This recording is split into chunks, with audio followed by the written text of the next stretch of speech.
Suite à ce module, nous apprendrons quelques méthodes de solution disponibles dans Simulation, en réalisant différentes études pour cette pièce.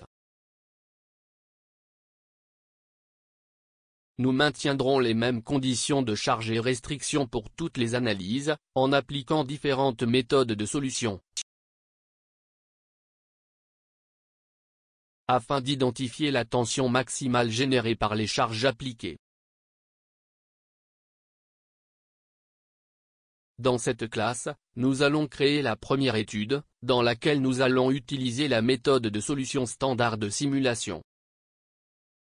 Les résultats de cette étude seront importants pour comparer avec les résultats obtenus par les autres méthodes de solution que nous allons étudier plus avant. Ouvrez le fichier disponible et commençons. Premièrement, nous simplifierons ce modèle en supprimant les arrondissements qui ne sont pas pertinents pour l'analyse. Ensuite, nous avons créé une nouvelle étude statique, la nommant comme solution standard. Avec le matériel téléchargé à partir de SolidWorks, l'étape suivante consiste à réparer la face affichée. Ensuite, nous appliquerons une force, mais d'abord, nous diviserons le visage montré.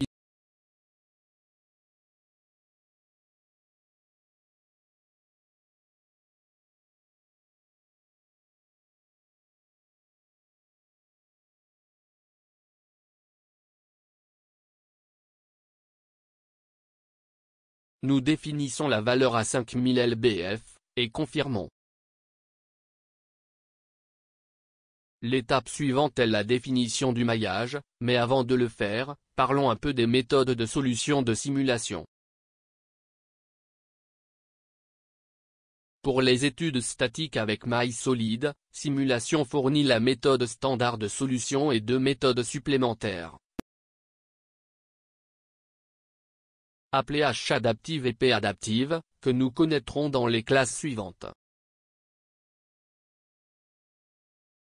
Dans la méthode de solution standard, Simulation génère un maillage formé par des éléments de second ordre dont la taille caractéristique est spécifiée par la lettre H,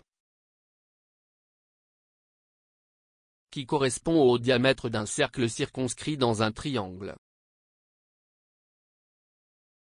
Ces éléments sont communément appelés éléments H en raison de cette caractéristique. La taille de ces éléments est définie automatiquement, en fonction de la surface et du volume du modèle. Nous générons le maillage et regardons les éléments créés pour le modèle.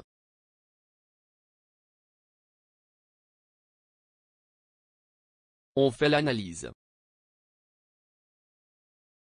Nous notons que la tension maximale de von Mises est inférieure à la tension d'écoulement du matériau, et qu'elle se produit à proximité de la courbure du modèle.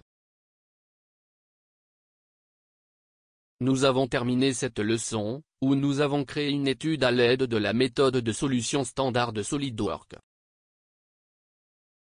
Ne manquez pas la prochaine classe, où nous allons continuer, en apprenant sur la méthode de la solution H adaptative.